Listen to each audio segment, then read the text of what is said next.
Hi you guys, it's Oksana. I just realized lately that I'm not moving enough and I'm sitting on computer all day long, so I decided to do some activities during the day. So today we're going to hike. I'm going to hike with my friend Helena. Helena, say hi. Hi. Oh, the light is a little bad. Yeah. Yeah. Oh, right there. It's really hot Hi. in here. And Maccabee. Maccabee is Helena's dog. It's not my dog, but he's so cute. Maccabee, you hot? Hey, Helena, say hi. Hi. Hi, this is my friend Helena. She's from Sweden. Yes, I am. Is it so hot in Sweden too? Sure. No. No? No. It's really, really hot today in LA. It's like Yeah, it's about now probably around 80s. 80s. Yeah. But it's a nice wind here. It's not that bad as I thought. No, it's not. So you can show them the whole the whole Santa Monica. Yeah, we are all the way up the hill. I don't know if Downtown. you can see anything because it's kind of foggy today. Yeah. So it's probably not that great for pictures, but we'll see. Usually there you can see the coastline. Is this the ocean? Yeah. Yeah, you can't really see the ocean right now. Yep. Alright, we are up the hill, not quite all the way up the hill. We still have some way to go, but we're just checking out some nice houses here, huh? What is this neighborhood? Is it Brentwood? It's Brentwood, yeah. It Yeah. belongs to Brentwood. Yeah, those are some nice houses. Yeah, so that house, the yellow house, has 10 bedrooms, 11 bathrooms, tennis court, pool, 18,000 square foot is the house. So it's a whole mansion almost. You need to Skype each other. Yeah, how can you find each other in that house? Yeah, exactly. I have my camera with me, and I don't know if that was such a good idea to drag such a big lens with me, but this is my favorite lens, 24 to 70 millimeters. The only downside is it's kind of heavy, so that's why there's some bugs in here. That's why I brought my D7000 instead of my D800. And also, you never know, I'm going hiking. I don't want to drag all the expensive equipment with me. But I'm gonna try to take some pictures now.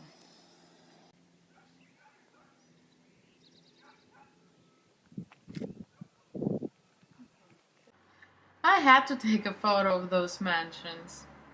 If you would ask me if I had to choose only one lens, which one would it be? I would say at the moment my favorite lens is 24 to 70 millimeters f 2.8 lens. It's a zoom lens, and I think it's short enough, it's wide angle enough to take some landscape photos, but it's also good enough for portraits. And I will show you, I will be taking pictures of Helena with that lens. And it has nice wide aperture of 2.8, which is also pretty good for portraits to get those blurry backgrounds that it was shallow depth of field.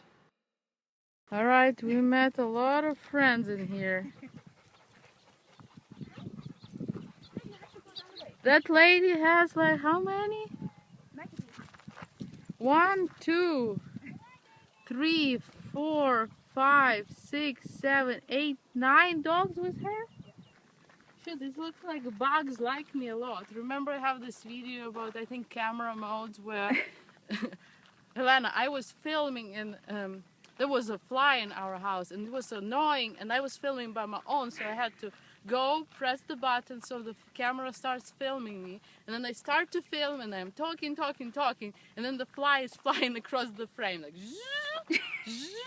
and like maybe like 10 times. So I have like pictures where I'm trying to catch flies like this, and I guess they like my sunscreen or something. Yeah, I think you're too sweet. Okay, here comes the hill. Oh, here I come, climbing the hill with this heavy ass camera. Oh, I'm sorry, I shouldn't have pressed on the camera.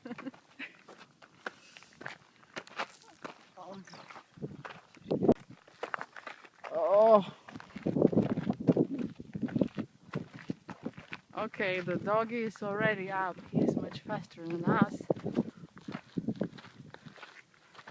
Okay, I think we have a problem. Somebody doesn't want to move.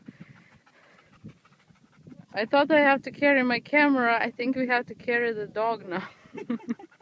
Maccabee, are you coming? Come here. Oh, good. Alright, we got Maccabee where we wanted him to be. Finally. That's the thing with the dogs. They don't always do what you want them to do, huh? For the pictures. Here you have it. The portrait taken with the longer end of my lens.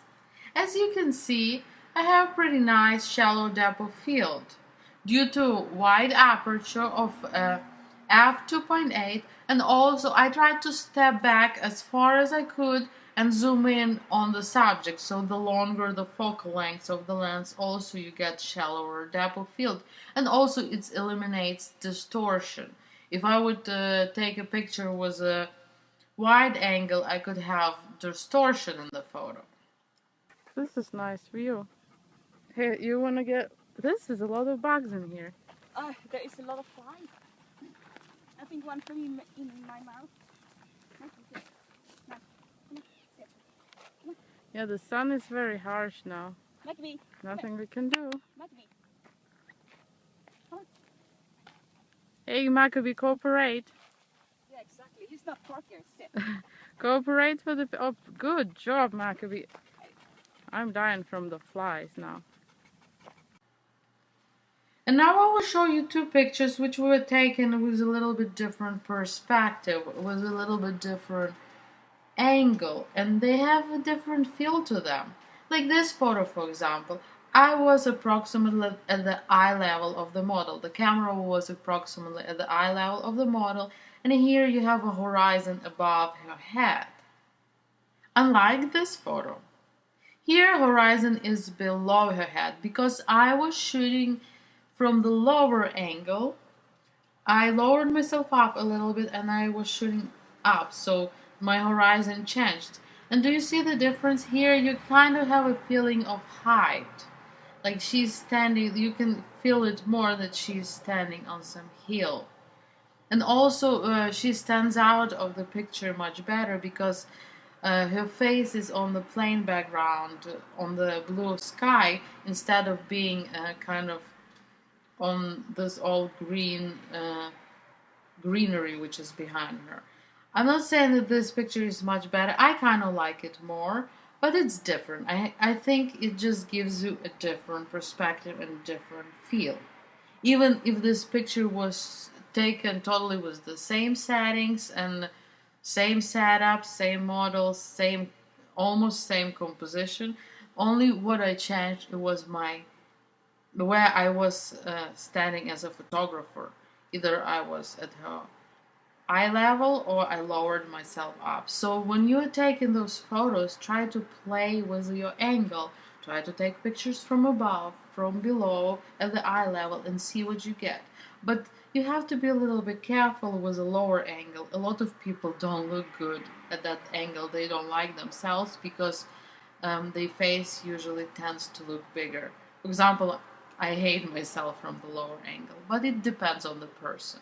So you can always play around and try things out. And this photo I included just to show you that at the same aperture of f2.8, which is the widest aperture in the lens, which I use very often to shoot portraits, pretty much most of the time I use aperture f2.8 on this lens. But my focal length this time was 35 millimeters, which is more on the wider side. And as you can see, compared to other pictures, my background is not as blurry. And this is due to shorter focal lengths and also my distance to the subject. The shorter your focal length of the lens is, the more depth of field you get. And the further from the subject you are, the more depth of field you get. And this is what happens. I still have my background a little bit blurry, but it's not as much as on the previous photos. I'm gonna take some panoramic picture right now.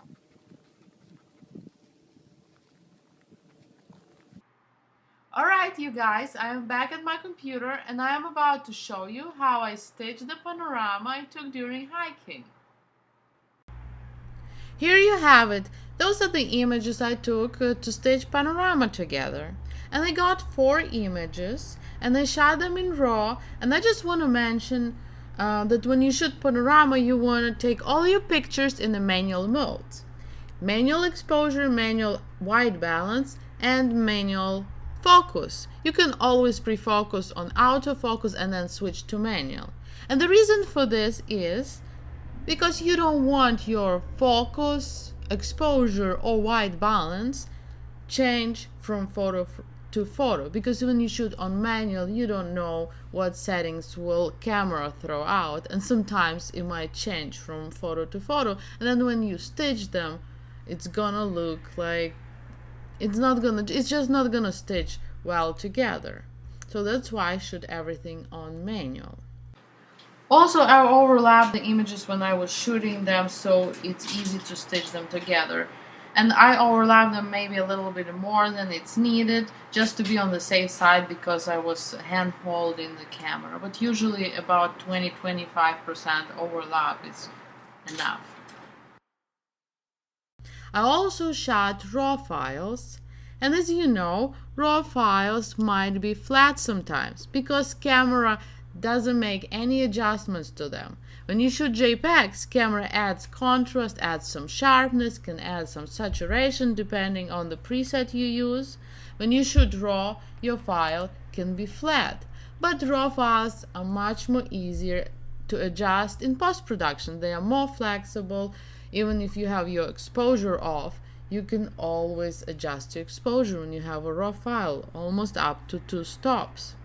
So I think this is the case with those files I have right here. They're a little bit flat. They lack some contrast and saturation. Also, it was a little bit foggy out. That's why those mountains look a little bit dimmy too. But we're gonna fix it. We are going to make some adjustments. That's why I opened those files in Lightroom. But before we get started with major adjustments, I just noticed that I have a whole bunch of dust on my sensor. Silly me, I should have cleaned my sensor before went shooting. It would be probably so much easier to have cleaner sensor. Alright, so I have some dust, but it's easy to remove dust in Lightroom using the tool called Spot Removal Tool, and it's right here. And we're just gonna put this tool over the dust spot and then drag it to the area with which we want to cover it up. And when you use spot removal tool, there is 2 options where you have clone and you have heal. In this case, heal will work better. Okay, here we have a wire. We have to be careful that we align it properly. Okay. Also, if you have a similar photos, let's say you're shooting in the studio on a plain background and you have a background in every photo and you see dust on the background, you could probably remove the dust from one photo and then sync this adjustment to all other pictures. See. And it's really easy to see dust when you're shooting something like a plain background or the sky. That's when the dust is really visible. I might have some dust in this area where the mountains are, but you just can't see it because of the pattern of the mountains. But in the sky, it's where you see it. I'm 100% sure if you could really see the dust when I put this in the video, you might not even see it that well, but I assure you there is some dust on those photos. Let's see. Well, it's good for now. If I see more dust, I just clean it later.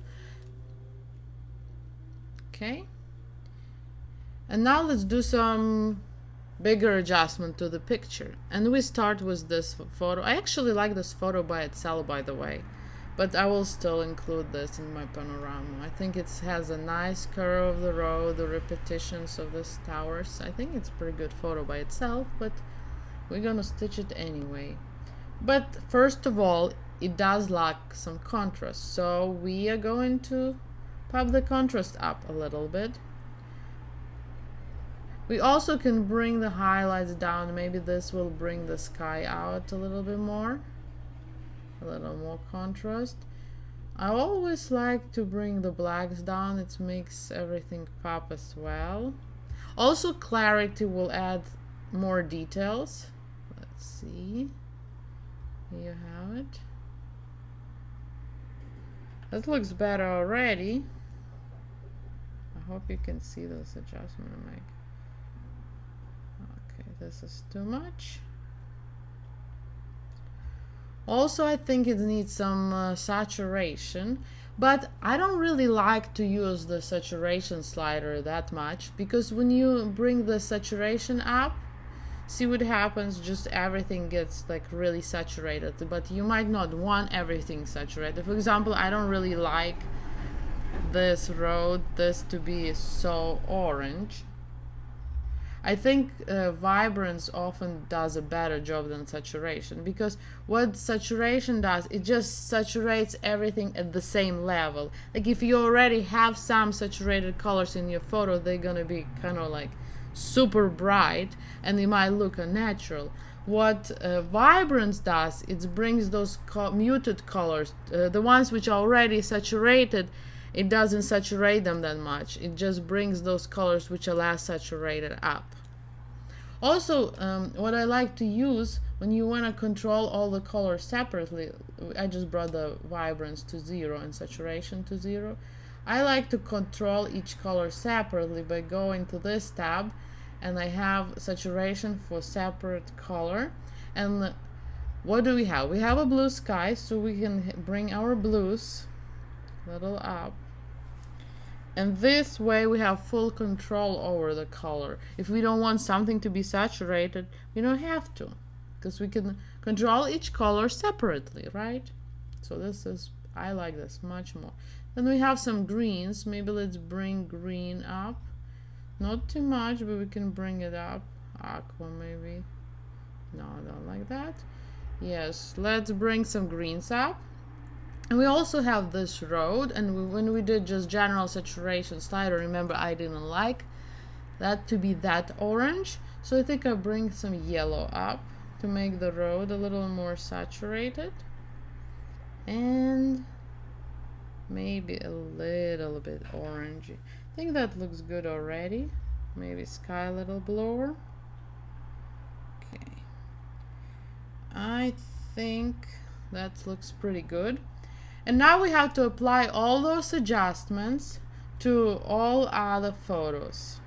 And to do that, we just highlight all the pictures and click on sync. And then this window pops up where we can check what exactly we would like to sync, what settings. I pretty much have everything checked on except spot removal, because remember we removed dust from each picture separately, and I usually don't have crop checked because sometimes I crop some pictures and I don't want to apply those adjustments to all the rest because I might crop them differently. So, but in this case it doesn't really matter if you have it checked or unchecked, because we didn't crop this photo, but I just have it unchecked. So let's synchronize it. Click on synchronize, and those adjustments were applied to all 4 photos, and here you have it. I think that looks much better. The photos pop more, they're more saturated, more contrasty. But it's also important not to overdo it, because when you start to play with those adjustments in Lightroom, going back and forth, you might go wild. But the good thing is you can always go back to your original. This is a good thing about the raw file and about the Lightroom. You can always go back to your original file if you didn't feel that great that day and made those all crazy adjustments to your photo. And as you can see on some of those photos, the sky is more saturated, but it's not because the adjustment was different. It's just because that's how the sky was. It depends where the sun was positioning in that time. But when we stitch it, it's just going to be nice transition from a little bit lighter sky to more saturated sky in panoramic. So now we're ready to stitch the photos, and we're going to use Photoshop for that. These files are not as huge as it would be, for example, from my D800 camera. It would probably take forever to stitch those. But if your computer is not that fast and you don't need super gigantic resolution files, you can resize them first before you stitch them to Panorama in Photoshop. Then it will be quicker to process them by the program. But I'm not going to resize them. I'm just gonna use those files. What we're gonna do, we're gonna highlight all of them, and then we're gonna right click on one of the photos, go to edit in, and instead of edit in Adobe Photoshop, we will choose merge to Panorama in Photoshop.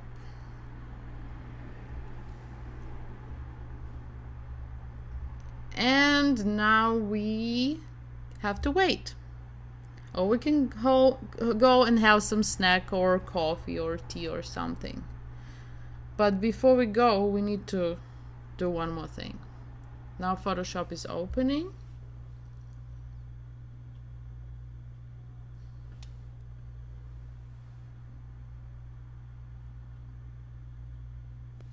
And this is what we have to do. We have to choose what the layout's supposed to be. I'm just going to do it on auto, and I have only blend images together checked, and those are our files, and we click OK. And now we let Photoshop to do his job, and then when we come back, it should be ready. Okay, here we have it. The panorama is stitched. It actually didn't took that long, about like 3 minutes, but it depends how fast your computer is and how large the files are. And the Photoshop created 4 layers with the masks, and we can actually check every layer out and see how well the stitching worked, because in some cases stitching might not work that perfect, especially when you hand holding the camera or even on the tripod. When you don't have a special pano head. Like ideally for panorama shootings, you will want a pano head, but it's possible to take panorama without it as well. Okay, let's see. So we just uncheck one of the layers, make it invisible, and okay, this one. Okay, here we have it. As you can see, that's how Photoshop stitched the photos. Further, it's actually did a pretty good job. The stitching is pretty smooth. If it's not, you can always fix it in Photoshop a little bit. Alright, well done. And for faster processing, I'm just going to merge all those layers together. Then the file is going to be a little smaller and everything is going to process faster. And I just noticed I have a little more dust, but I clean it up later.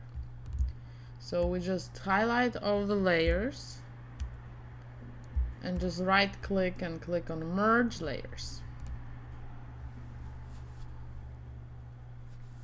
And here we go. Now we have one layer.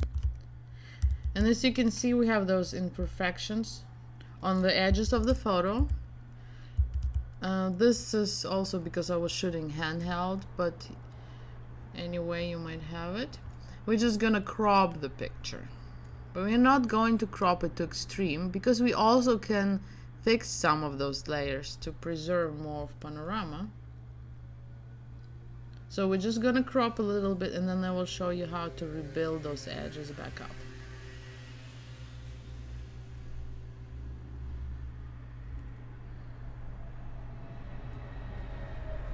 Just double click to process the cropping.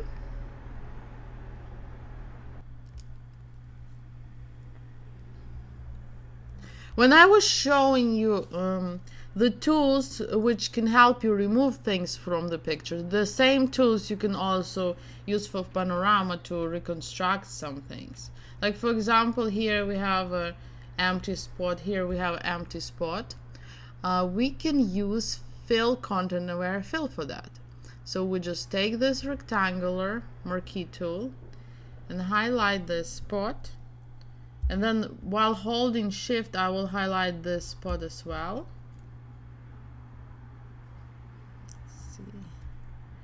We can also, okay, use this. Okay.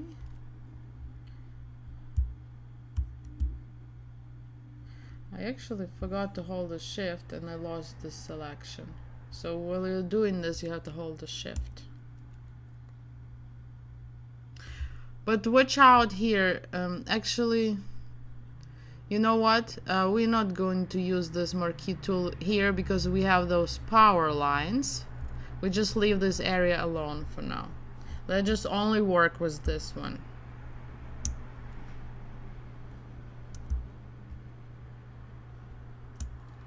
And we go to Edit, Fill, and make sure that you chose Content Aware Fill.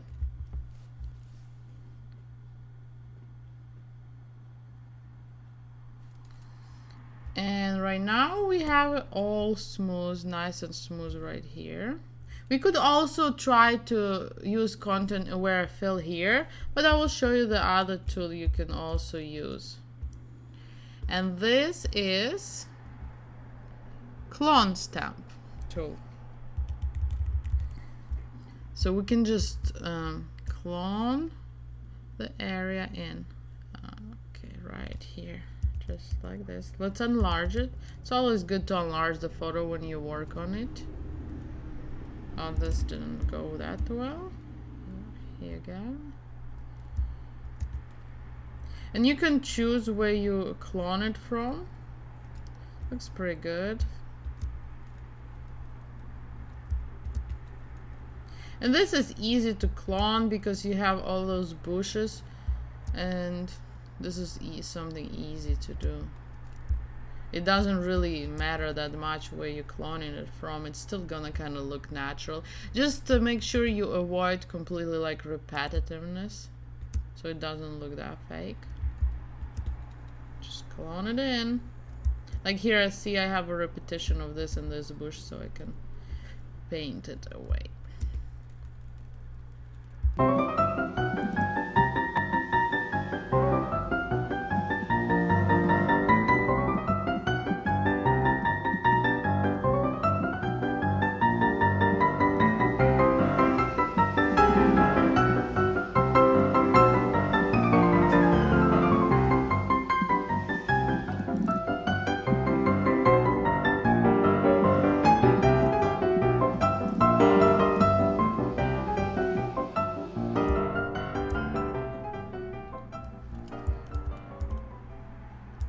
Alright, here you have it. We fixed the bottom edge. Looks pretty good and natural. You can't even see that we fixed it. And now we have this part where we have those power lines. Let's use Content Aware Fill first to fill up the sky, and then we will see how it's gonna work with those power lines. If it's not gonna be perfect, we're gonna fix it using Clone Stamp tool. But instead of using rectangular marquee tool, I will use the tool which called Lasso Tool, because I want to select the least areas possible. Okay. Just be more precise around that area. Okay, we selected. Have this selected, and then we go to Edit, Fill, and Content Aware Fill.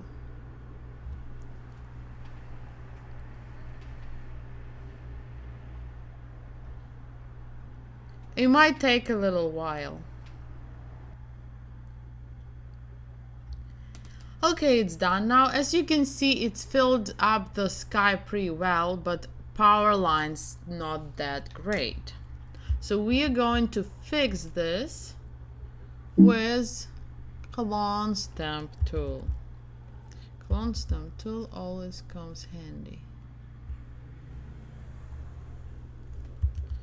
There is also one tool, another tool which we could try here, which is called Patch tool. Let's see how this is gonna work. So let's patch this area and then move right here. Let's see. See, this could work too. Just need to align it really good. Yeah, it's worked pretty well. I just need to fix this edge over here. We can use the clone stamp tool for this. See, patch tool might be even a little bit quicker.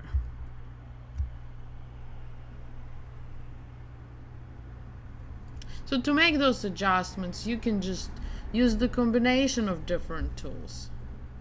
I'm not sure if the patch tool will work here that great, but let's try. We want to do these two power lines separately because they might run a little slightly different directions, so it might not come out that perfect. Let's see. Then we just drag it in here where we want to copy it from.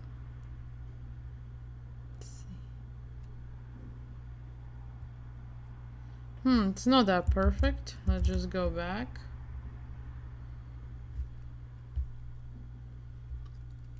Let's just, for these two, just try clone stamp tool, see how that works. Maybe it's gonna be better. Kind of don't like this power line is kind of crooked, so we're just gonna fix this. We're just gonna clone stamp from here.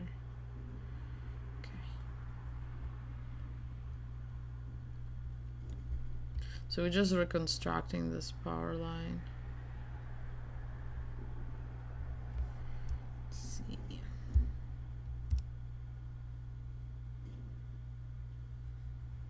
Okay. Problem was the sky here was a little bit lighter and here sky is darker, but it copied the sky from here. So we have to fix this. We just can clone from the sides and just paint the darker sky in.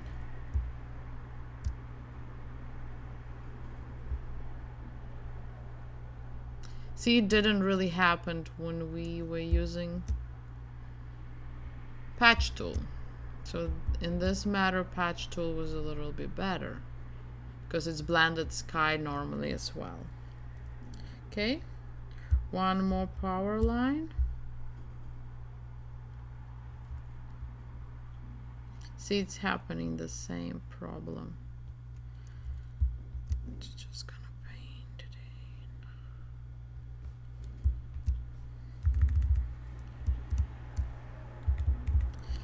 in. Let's copy it a little bit from here. Be careful you don't paint over the power line.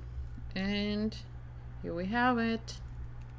So it just very often it's just you just try different things out, see what works better for one or other situation. Like different situations, different images might need different tools. So you just try the tools out. Here you have it. And again, we have a problem with the sky. So we're just gonna paint the sky in as well.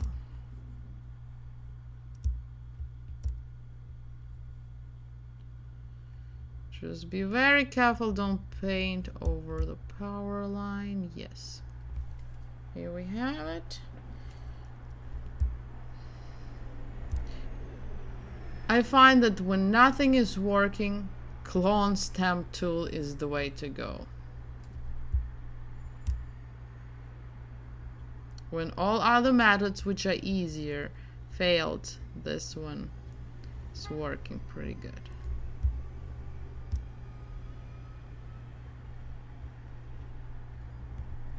Okay, and now the sky.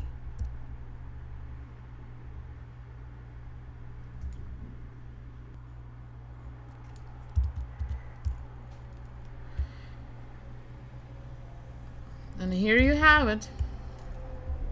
We fixed our edges of our panorama. Here you go. Let me zoom in.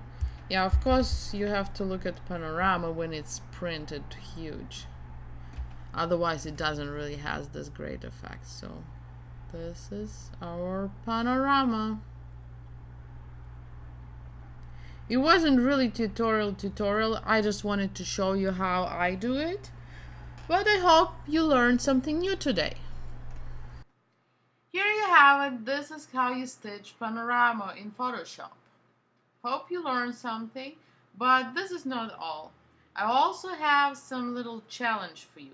I'm going to show you two photos. I asked my friend Helena to take of me. And the first picture she took before my lecture about composition, and the second picture she took after I explained to her some composition rules. And I want you to look at the pictures and tell me which photo you like more and why.